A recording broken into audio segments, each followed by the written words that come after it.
Ukwenza kwethu, ngithanda ukukhumbuza nje namhlanje ukuthi wena you are special.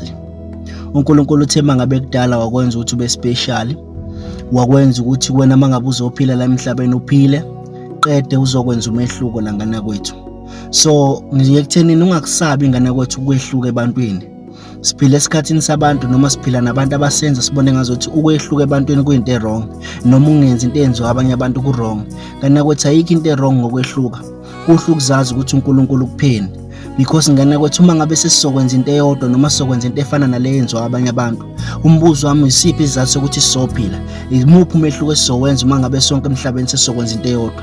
Ingakho kubalekile ukuzazi ukuthi wena yini uNkulunkulu akuphe yona, then bese usticka kulonto lezo kwenza ukuthi wena ube special. Lento ezokwenza wena uhluke eningini ekuthenini uNkulunkulu ubusise ngalento ukwenze wa special ngalento ethize le kufanele ukuthi ufocus kuyona.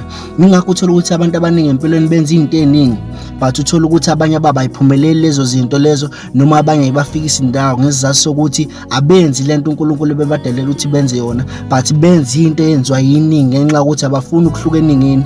Banabantu ababenza babone ngazothi lokho abakwenzayo ku wrong. Ngana kwethu there is nothing wrong about ukuhluka